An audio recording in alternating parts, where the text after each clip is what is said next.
Graça e paz, meus irmãos. Uma boa noite a todos. Mais uma vez nós podemos vir aqui, estar com os irmãos. E eu quero dizer a todos que é muito bom voltar aqui e juntos nós adorarmos ao Senhor, juntos nós servirmos ao Senhor nesse lugar onde a gente vê Deus presente e Deus agindo.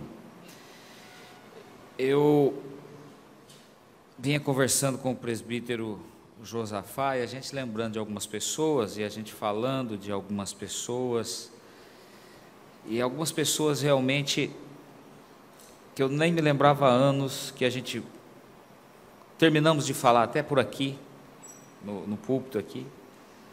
Algumas pessoas caminham bem na fé, a gente conversa, como é que está o irmão fulano? Está bem, está lá. Mas alguns outros se perderam pela caminhada, e como isso é doloroso, meus irmãos. E nessa noite que nós vamos aqui para a mesa, para a celebração da vitória do Senhor Jesus, eu fiquei pensando para compartilhar com os irmãos o mandamento que Jesus deixou para a gente, seguidores dele. Ele disse: um novo mandamento eu deixo para vocês, que vocês se amem uns aos outros. A obediência a esse mandamento. Às vezes nós achamos que a nossa obediência é só vertical, lá para cima, mas a nossa obediência é horizontal, pertence também aos nossos relacionamentos com as pessoas que estão em nossa volta. E eu escolhi um texto que nos fala da questão de um relacionamento refeito na vida de fé, de um homem de Deus. Se você tem alguma situação na questão de relacionamento, se você tem orado por isso, se você tem tido dificuldade, eu acho que esse texto vai falar com você. Eu acho que Deus me trouxe aqui para falar alguma coisa realmente que esteja dentro do que talvez alguém precise. Para mim realmente falou bastante, Então vamos abrir a palavra de Deus no livro do Gênesis. Gênesis capítulo 31. Como eu sou um pregador mineiro, e pregador mineiro é bem, vamos dizer assim, desconfiado, eu falei, vou dar uma acessada no site lá, no Facebook da igreja, para ver se alguém já pregou nesse texto. Aí fui ver os pregadores, tem o canal, aí vi o presbítero Maxwell, aí eu vou ver o presbítero aqui, que ele pregou. Aí ele foi no Gênesis, falou, acho que vai pregar no mesmo texto, mas aí ele foi lá para o Gênesis 3, não foi? Eu falei, estou 30 acima dele, então tá bom. Capítulos, viu, irmão? Não tem nada a ver de idade, irmão. Viu? 31, Gênesis 31. Vamos ver aqui no verso 43 e seguintes. Acharam, irmãos? Depois da minha historinha da visita ao Facebook, eu acho que eu me aproximei de alguns,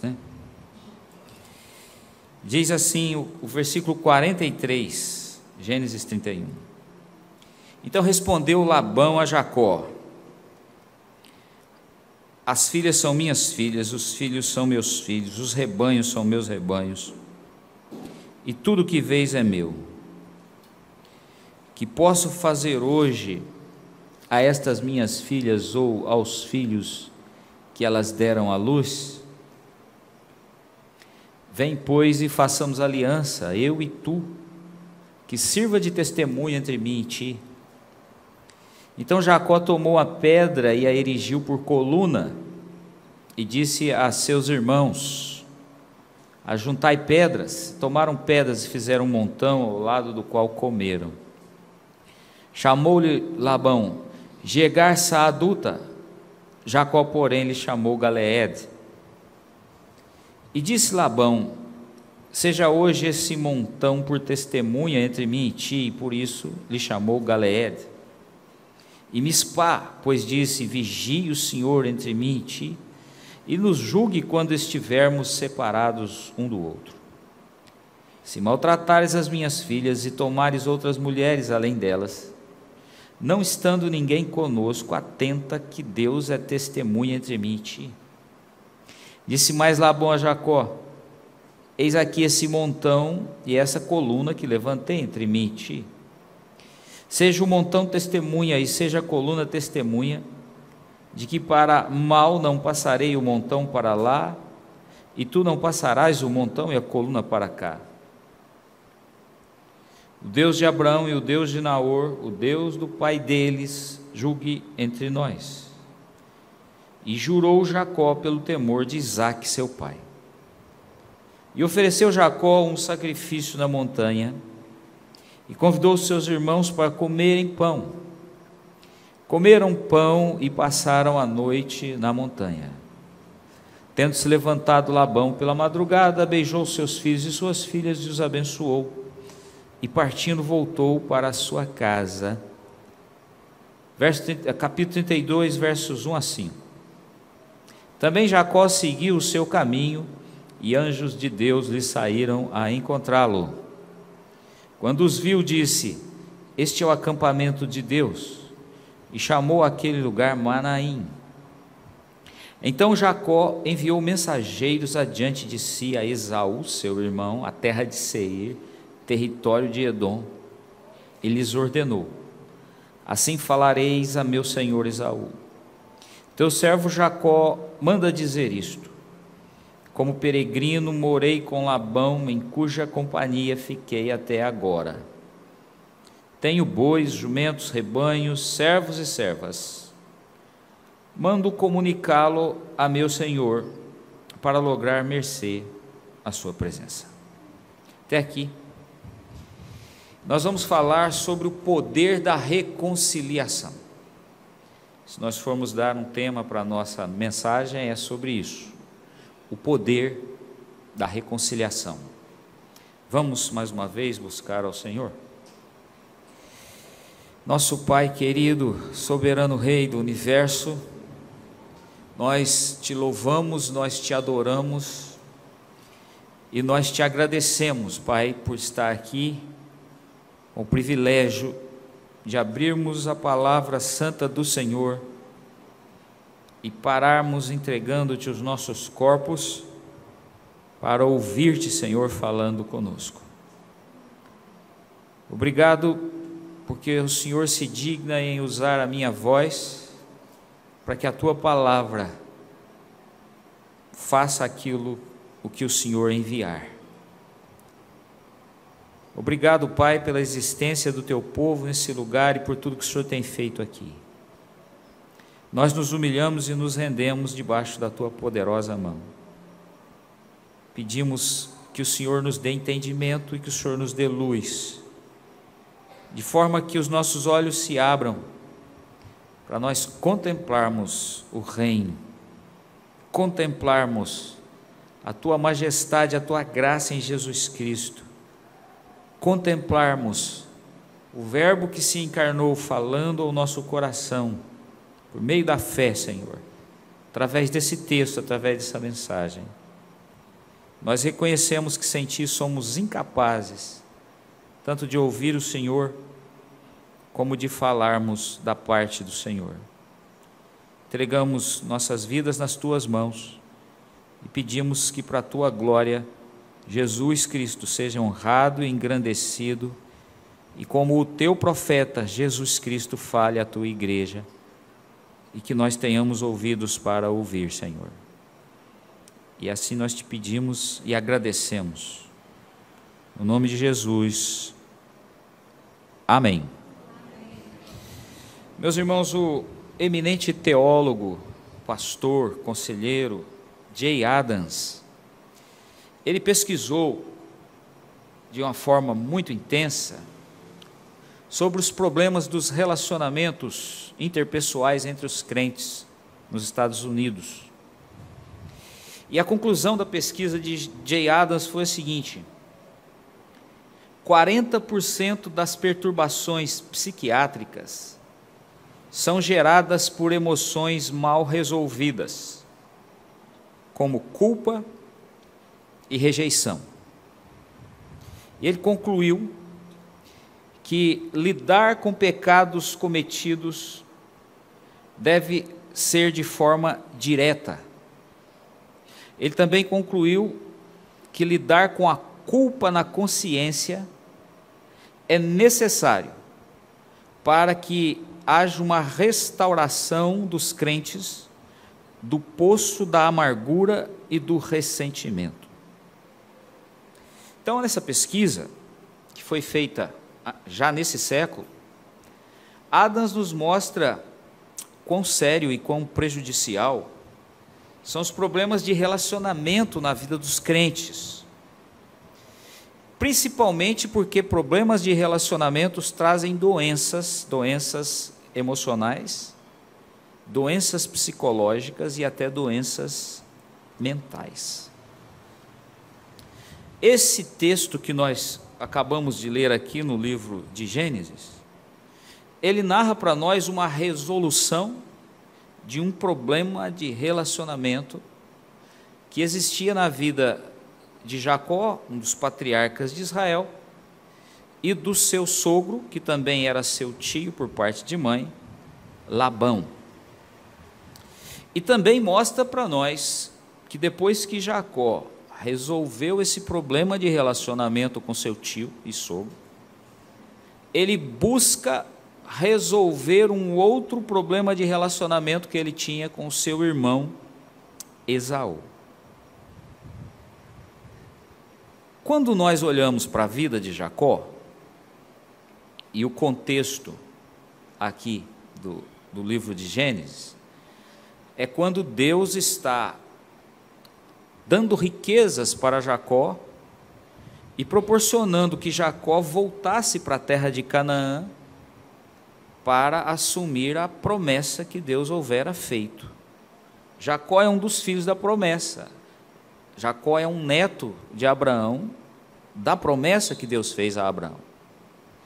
Então, Jacó vai ter a terra que Deus prometeu, Jacó vai ter o povo que Deus prometeu, e Jacó vai dar a bênção que Deus prometeu, através da promessa. O que aconteceu antes disso, desse encontro que nós lemos aqui, com os costumes do Antigo Oriente, de fazer memoriais para documentar uma aliança, o que aconteceu antes disso foi que Jacó viveu uma vida fragmentada. Ele viveu uma vida totalmente dividida por causa de relacionamentos rompidos. Nós podemos dizer que Jacó foi um tipo de crente que sabia perder amigos e perder companheiros e fazer inimizades. Sua personalidade era assim, sua maneira de viver era assim. Ele não sabia resolver problemas de relacionamento. Então, vocês conhecem bem as páginas anteriores, o que Jacó fez, né? Jacó vivia fugindo porque ele enganou o pai. Ele não só enganou o pai, mas ele traiu o irmão e chamou um ódio terrível do irmão. Ele teve que fugir para não ser morto pelo irmão. Então, ele foi morar onde hoje está aquela guerra horrível na Síria, né, a região de Arã, Padã Arã. Ele foi morar lá na casa do tio. Na casa do tio, ele se apaixonou pela prima e o tio enganou ele, né? Ele enganou e foi enganado. Vocês conhecem bem a história, deu a filha mais velha, depois a sua esposa, que ele amava. Ele trabalhou 20 anos para o tio, 14 anos pelas duas esposas e mais 6 anos para ter o salário dele.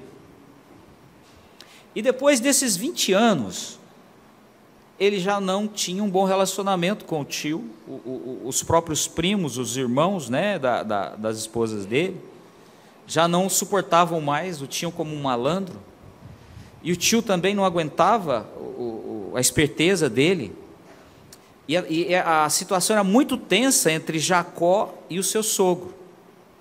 Então o sogro saiu, foi fazer um trabalho na sua pecuária, no campo, e ele aproveitou aquela oportunidade, e ele tinha no coração a direção de Deus de voltar para a sua terra de Canaã. Só que ele fez o que tinha que fazer do jeito errado. Mesmo tendo problema de relacionamento com o tio, ele fugiu, sem avisar, pegou as filhas do tio, as suas 2 esposas, os animais que ele havia tido como salário, e levou tudo com ele e foi embora. Quando o sogro chegou, ficou enraivecido, arranjou uma tropa de capangas e foi ao encalço de Jacó para provavelmente feri-lo.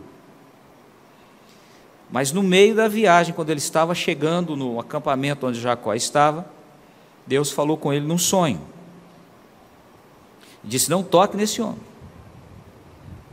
não encoste as mãos nele.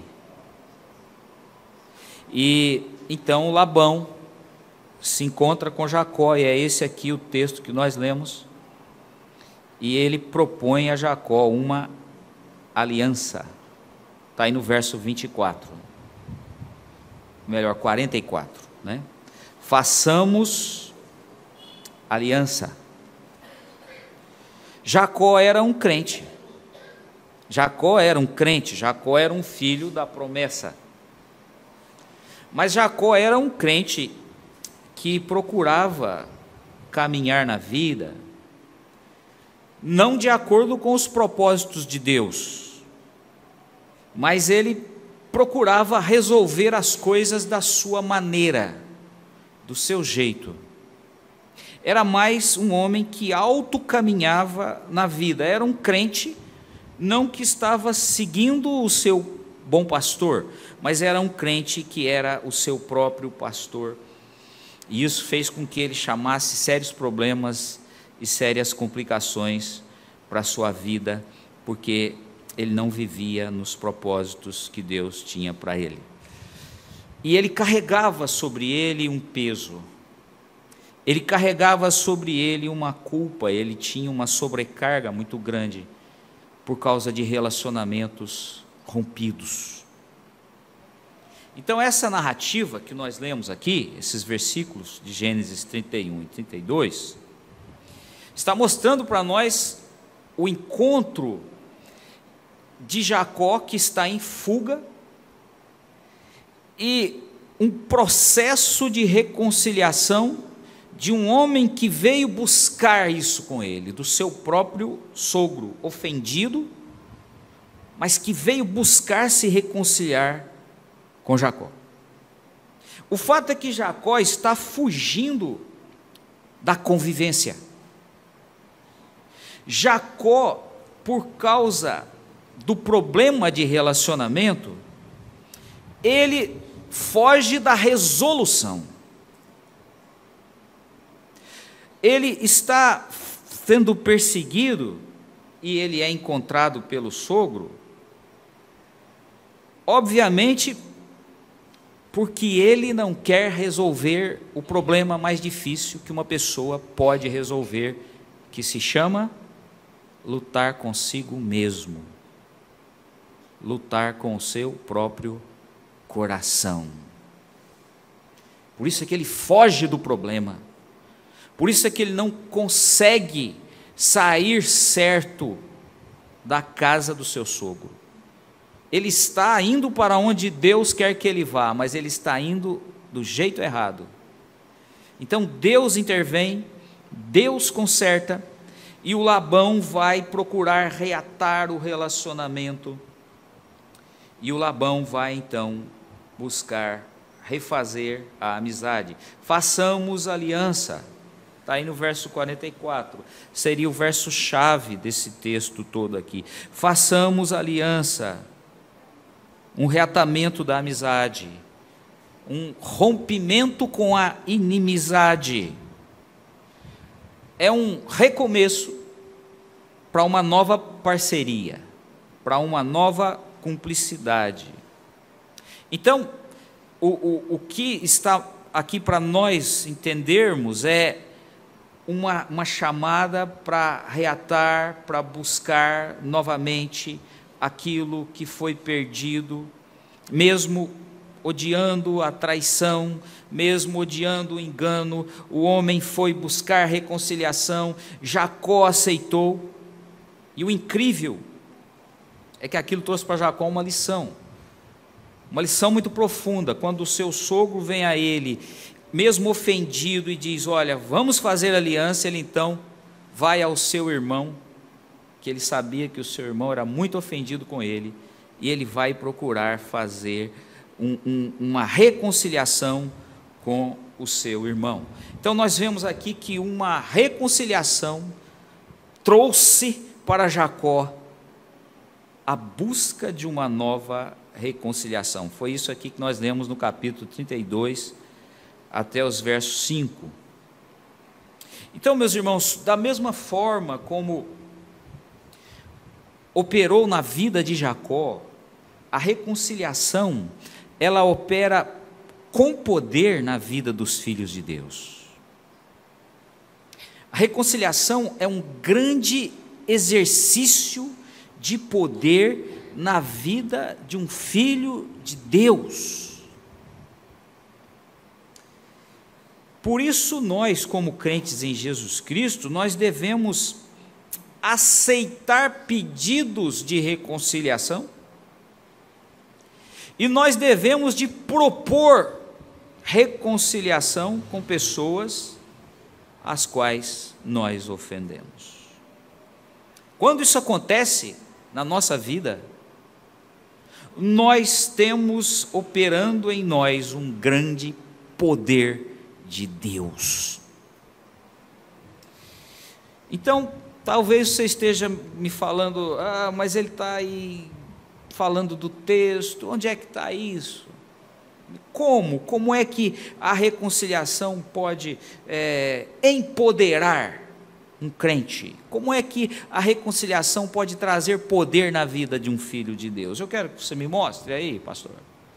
Ora, então, vamos ver aqui no texto que pelo menos 3 efeitos poderosos na nossa vida de crentes, eles acontecem quando nós vencemos esses abismos de problemas de relacionamento com a reconciliação. Vamos ver aqui o primeiro efeito. A reconciliação, ela pode ressuscitar relacionamentos. Foi isso que fez a reconciliação entre Labão e Jacó. Vamos ver aqui o verso 45. Jacó tomou uma pedra e erigiu por coluna, o costume do Antigo Oriente, fazer um marco de um compromisso. E disse a seus irmãos: ajuntai pedras. Os irmãos são os seus primos, são aqueles que estavam com Labão, não são outros irmãos carnais, porque ele só tinha Esaú, né? Quando está se referindo aqui a irmãos, está se referindo a seus primos. Ajuntai pedras, e tomaram pedras e fizeram um montão, veja só, ao lado do qual comeram. Quando se tomava uma refeição juntos, se fazia um ato pactual e se fazia uma celebração de amizade ou de reatamento de um compromisso de amizade. Eles se reconciliam de fato, fazendo um marco, no nosso caso hoje seria até um contrato por escrito, e abriam o coração um para o outro quando comiam juntos. Então, o relacionamento entre Labão e Jacó é ressuscitado pela reconciliação. Aí você vai aos versos 54 e 55, e você vê aí: ofereceu Jacó um sacrifício na montanha, convidou seus irmãos para comerem pão. Novamente são os filhos de Labão, seus primos. Comeram pão e passaram a noite na montanha, ou seja, prestaram um culto juntos, sacrifício. O sacrifício era de família, ainda na época nem sacerdote tinha, era o sacrifício que o patriarca fazia com a sua família. Então eles estão reatando os laços de todas as formas possíveis em comunhão, eles estão cultuando juntos e eles estão comendo do sacrifício. Eles estão ressuscitando algo que estava morto, um relacionamento que já estava acabado e que ia terminar em morte. A família de Labão odiava Jacó e Labão saiu numa comitiva pronto para matar Jacó. Mas a reconciliação que foi feita ressuscitou esse relacionamento rompido. Então, por que a reconciliação ressuscita relacionamentos? Porque a reconciliação é que liberta a consciência. As pessoas que se reconciliam, elas eliminam a divisão. As pessoas reconciliadas, elas são capazes de fazer o milagre de trazer de volta uma amizade que já não existe mais.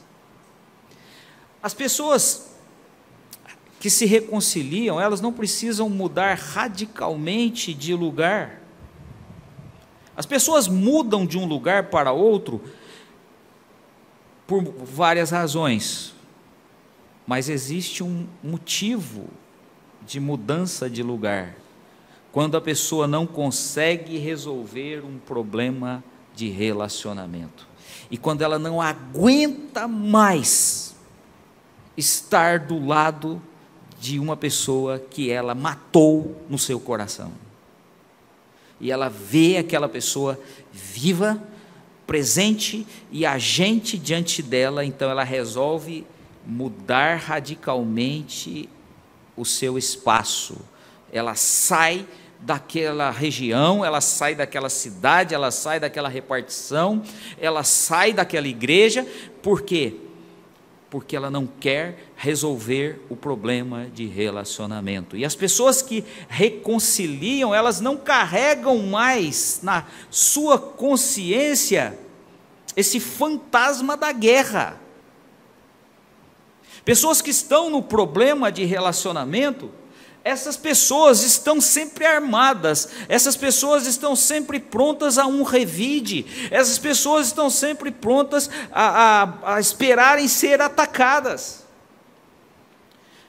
Porque as pessoas que estão com problemas de relacionamentos, elas estão com a consciência culpada.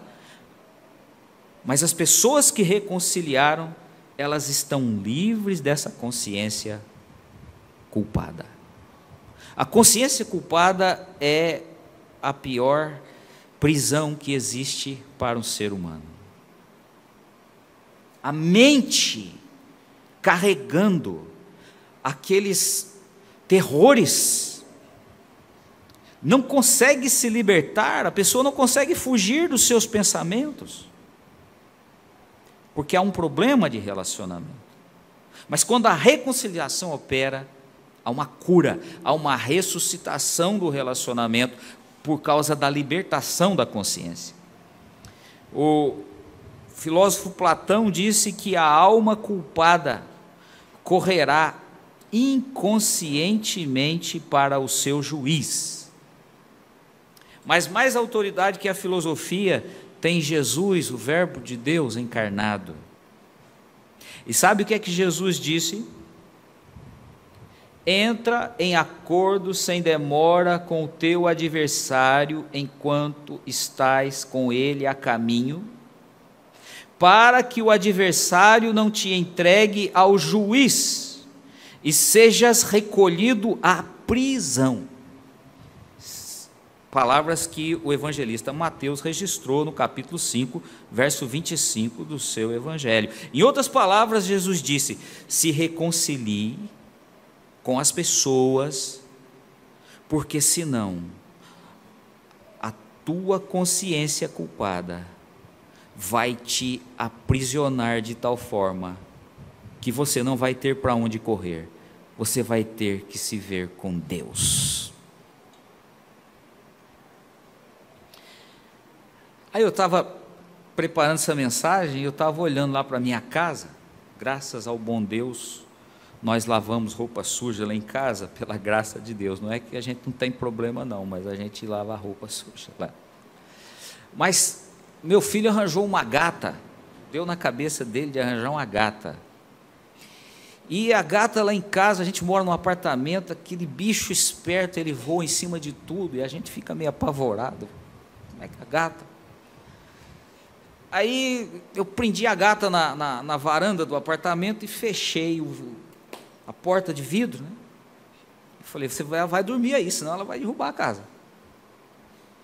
No outro dia de manhã, quando eu acordei de manhã, fui lá, abri, cadê a gata? Sumiu a gata. A gente mora no segundo andar, mas lá para baixo ainda tem o estacionamento do prédio, deve dar uns 8 metros ou mais. A gata pulou lá embaixo. E eu saí, procurei a gata, não achei a gata. Chegou a noite, a gente foi ver com o síndico, as câmeras lá, para ver se a gente via alguma coisa, e descobrimos que a gata estava dentro de da fuselagem do carro, no estacionamento. Quando ele tirou o carro, ela pulou. Aí meu filho foi lá, achou a gata no cantinho, toda apavorada, e levou a gata, e deu banho na gata, foi um espetáculo. E a gata voltou com a esperteza toda, né? Depois voltou. Só que a gata, mancando, aquele bicho esperto, só que com uma pata só, mancando. Aí eu fiquei pensando nessa questão da nossa consciência.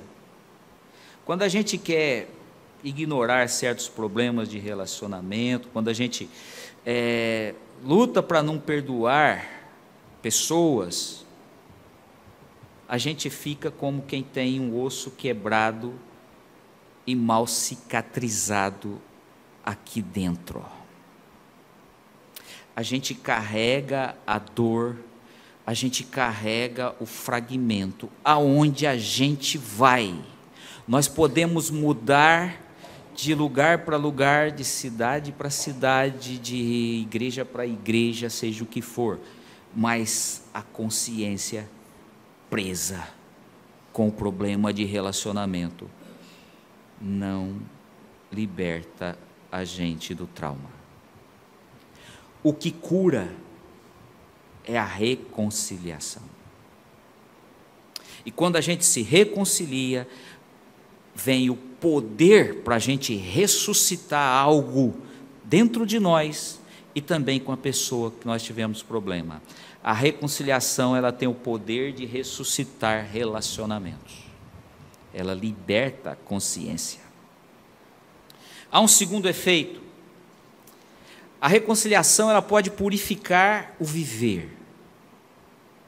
Então nós vimos aí nos versos 54 e 55 que Jacó e Labão, eles passam a adorar juntos, não somente o Labão, mas os filhos do Labão também, que não gostavam do primo deles, o Jacó.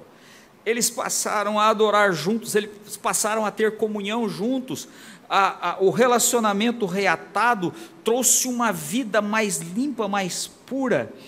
Mas o impressionante, meus irmãos, está aqui no verso 1 e no verso 2 do capítulo 32. Também Jacó seguiu o seu caminho. Veja, e anjos de Deus lhe saíram a encontrá-lo. Anjos de Deus lhe saíram a encontrá-lo. Agora veja o verso 2. Quando os viu, os anjos vieram, e Jacó os viu. E Jacó disse: este é o acampamento de Deus, e chamou aquele lugar de Manaim. Como é que a reconciliação purifica a nossa vida?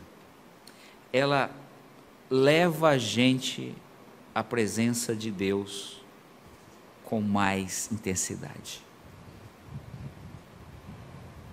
Reconciliação é capaz de abrir as portas do céu para a alma.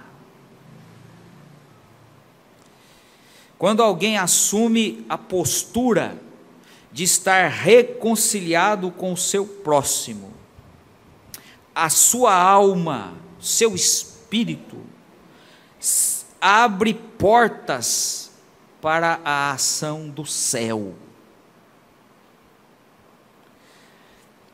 Quando uma pessoa reconcilia com outra, ela vai gerar palavras e vai gerar atitudes de humildade, de sinceridade no relacionamento refeito. E quando isso acontece, a vida vai começar a expressar o amor de Cristo, que é derramado no nosso coração pelo Espírito Santo. Isso é a ação do céu na vida de um crente. O ato de se reconciliar é o ato de refazer, de recriar, de reconstruir, de recomeçar, de reviver amizades, companheirismos. O que tinha acabado volta a existir, porque a vida está purificada pela reconciliação. Reconciliação traz uma purificação de vida. A postura de quem se reconcilia, ela é uma postura de quem opera um milagre. O milagre é um poder que Deus dá aos crentes. É um milagre em que o céu opera, e o céu opera dentro da vida de um crente, como foi lido aqui, de um crente que carrega consigo o pecado. Dar lugar para a reconciliação é receber poder para purificar a própria vida. Muitos e muitos crentes na caminhada fecharam os céus e cerraram a manifestação de Deus na história de suas vidas, porque romperam relacionamentos, fugiram de relacionamentos para não reatarem, ou não aceitaram a reconciliação que foi pedida. Quantos casamentos são rompidos assim? Quando o apóstolo Pedro escreveu lá na primeira epístola de Pedro, capítulo 3, verso 7, ele diz que o marido deve tratar a esposa com dignidade. Ele diz assim: não trate a esposa com amargura, para que não sejam interrompidas as vossas orações. É impressionante. A oração interrompida na vida conjugal é o fechamento do relacionamento. E quando o relacionamento de um casal está fechado, a oração interrompida, a porta do céu é trancada para a alma. A ação do Espírito Santo fica aniquilada, não retirada, mas ela fica abafada dentro de uma vida amargurada, ressentida. Por isso que Jesus disse no Sermão do Monte o seguinte: quando você, ele estava se referindo aos judeus que faziam sacrifício de animais. Hoje, para os crentes, se refere à oração ao Senhor que está no santuário celeste. Quando você for levar a tua oferta, e você se lembrar que o teu irmão tem alguma coisa contra você, o que é isso? Quando o judeu fosse apresentar um animal, e ele se lembrasse que tinha ofendido alguém, ele devia de deixar a oferta, não entregá-la, deixar a oferta, e ir procurar aquela pessoa, e se reconciliar com ela. Aí depois ele deveria de voltar e apresentar a oferta. Para nós hoje, é simplesmente isso. Quando um crente for orar, e o Espírito Santo mostrar para ele que ele pecou contra alguém, e que essa pessoa pode estar entristecida, magoada, chateada com ele, ele deve deixar de orar e ir procurar contactar essa pessoa e se acertar com ela, e aí depois ele volta a orar. Examine o texto depois de Mateus 5, 24 e 25. Examine bem. Tudo isso porque a vida, ela tem que estar cada vez mais purificada das imundícias para ver o Senhor. Sem santificação, ninguém verá o Senhor. A reconciliação é um meio de santificação. A reconciliação pode purificar a vida. Muito bem, nós vimos que a purificação do crente, ela tem esse efeito. Ela ressuscita relacionamentos, ela purifica a vida, mas tem um terceiro efeito. E no meu entender, esse terceiro efeito é o mais intenso de todos. A reconciliação pode multiplicar-se. A reconciliação é exponencial. Veja aí, capítulo 32, o que aconteceu depois que Jacó e Labão se reconciliaram. Verso 3. Então, o então está ligado a tudo que aconteceu anteriormente. Então Jacó enviou mensageiros adiante de si a Esaú, seu irmão. Ou seja, aquele homem que Jacó sabia que o odiava há 20 anos, agora Jacó vai procurá-lo. Depois que Labão se reconciliou com ele, essa reconciliação vai levá-lo a procurar reconciliar-se com o seu irmão Esaú. Reconciliação traz reconciliação. Os mestres da administração dizem assim: dinheiro gera dinheiro. Reconciliação traz reconciliação.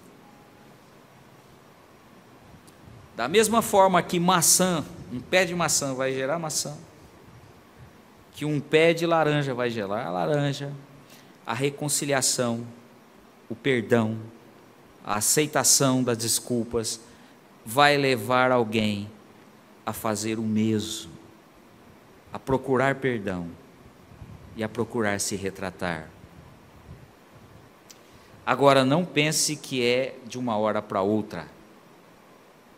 Reconciliação é um processo longo e que passa pela autonegação. É um processo doloroso porque exige a morte do eu. Jesus disse o seguinte, quando queriam conhecê-lo, os gregos queriam conhecê-lo, Jesus disse assim: se o grão de trigo não cair na terra e morrer, ele fica infrutífero. Mas se o grão de trigo cair na terra e morrer, ele produz muito fruto. Está aí no Evangelho de João, capítulo 12, verso 24.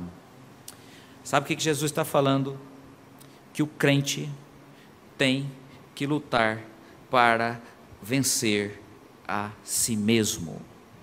O crente tem que lutar na sua própria interioridade. Ele tem que fazer morrer seu orgulho, sua vaidade, seu egoísmo, sua arrogância. A vitória do crente na luta contra si mesmo é para perdoar. Perdão é aqui de dentro.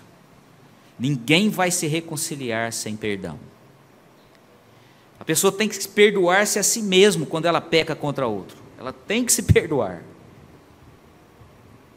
E a pessoa tem que perdoar o outro quando o outro peca contra a própria pessoa, né? Mas é lutar para perdoar. Isso tem que gerar um negócio chamado quebrantamento. Quebrantamento, humilhação do próprio eu. É aí que entra a luz, é aí que entra a verdade dentro da alma. E essa luz e essa verdade vão suplantar as sombras e a escuridão. É perdoando que se é perdoado, disse muito bem aquele grande santo católico. Desculpa eu dizer isso aos irmãos presbiterianos, mas é a pura verdade. É perdoando que se é perdoado. E o apóstolo Paulo diz o seguinte: você colhe o que você plantar. Se você dá perdão para alguém, você terá também o perdão de alguém. Esse é o caminho da reconciliação. A reconciliação, ela pode se multiplicar. Ela pode manifestar intensamente a vitória de Deus em Jesus Cristo na cruz do Calvário. Meus irmãos, a reconciliação, ela tem o poder de multiplicar-se na vida dos filhos de Deus. E por isso, terminando aqui a mensagem, a reconciliação transforma uma vida que estava dividida, uma vida fugitiva, que não queria encarar os problemas de relacionamento. Ela transforma essas vidas em vidas íntegras, em vidas de poder espiritual, em vidas cheias da presença de Cristo, cheias da manifestação da graça perdoadora de Deus em Cristo. E você pode perceber isso claramente se você está ressentido com alguém. Você pode notar isso quando você está amargurado e quando você evita reatar um relacionamento que você tem na sua vida e que você o matou, o perdeu. Quando você não consegue mais caminhar com alguma pessoa que você caminhava junto um dia, você sabe que a reconciliação tem esse poder de mudar tudo. Algumas coisas, obviamente, não podem mais ser mudadas. Pessoas que às vezes se divorciaram e se casaram com outros, isso não pode mais ser mudado. Mas a amizade cristã,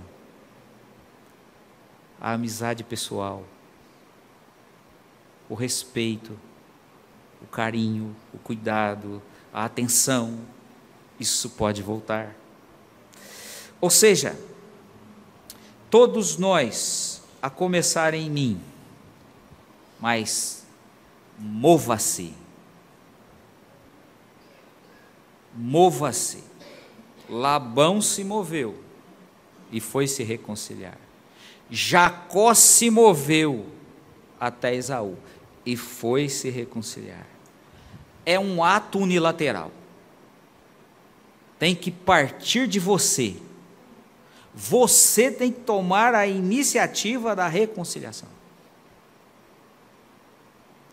E nesses dias, se você receber uma mensagem, se você receber um WhatsApp, um e-mail de alguém querendo reconciliar-se com você, não negue, não fuja, não endureça, quebrante-se, perdoe, reconcilie-se.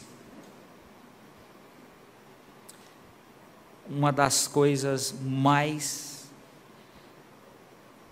demonstrativas da nova vida em Jesus Cristo, do reino de Jesus Cristo, da graça de Deus, é a reconciliação. Ela fala muito mais do que exercícios litúrgicos, do que atos culticos, do que ações discursivas de pregação, de estudos. Isso qualquer religião pode operar dentro das suas sistemáticas. Mas uma vida que se reconcilia com quem era seu inimigo, somente Deus. Isso mostra a presença de Deus. Isso mostra a vida ressurreta de Jesus. Nós vamos para a mesa e eu quero contar uma ilustração.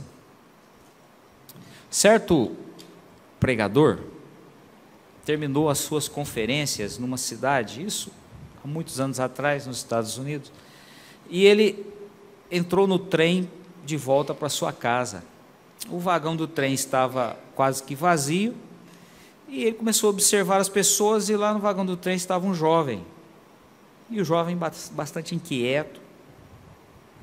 Então, ele quis ajudar o jovem, falou, vou me assentar do lado dele, para ver se eu posso dar uma palavra, ou ouvi-lo, está tão inquieto, está tão nervoso. Se aproximou e começou a conversar, o jovem recebeu a pessoa deles, foram conversando, até que o pregador começou a ouvi-lo, e o jovem disse por que estava daquele jeito. Começou a contar a história dele. Ele disse que há muitos anos atrás, ele havia tido um seríssimo problema em casa, com a sua família, com seus pais, havia praticado agressão, e havia fugido de casa, e há vários anos ele não tinha notícia, nem as pessoas da família notícia dele. E que depois desses anos todos, ele resolveu então fazer um contato. E ele pediu para o pai que, se o pai quisesse conversar com ele, que quando o trem passasse, naquele horário que o trem passa, né, na parte do dia, que quando o trem passasse lá pela frente da casa que eles moravam, que no pé de manga que estava no quintal da casa, que dava para ver perfeitamente assim quando o trem passava, tivesse um lençol branco. E ele disse para o pai, se eu vir o lençol branco, eu vou descer ali na estação e venho para casa, que eu sei que o senhor vai me conversar comigo. Se eu não vir, eu passo direto e nunca mais volto em casa. E ele contou isso para o pregador. E ele disse, eu estou com muito medo de não ver nada lá. E o pregador disse para ele, então fique calmo, pode deixar que eu fico olhando. Eu fico olhando para você. E quando estava se aproximando, ele disse, olha, aqui, logo depois aqui, pode observar. O pregador então ficou olhando e disse para ele, você não vai acreditar. Porque não só a mangueira está com o lençol branco, mas todo o telhado da casa tem lençóis brancos. A cerca da sua casa está cheia de panos brancos. Até o gramado da casa está com panos brancos. Eu acho que eles estão dizendo o quanto eles te querem, o quanto eles te amam, o quanto eles querem você perto. Eles já te perdoaram.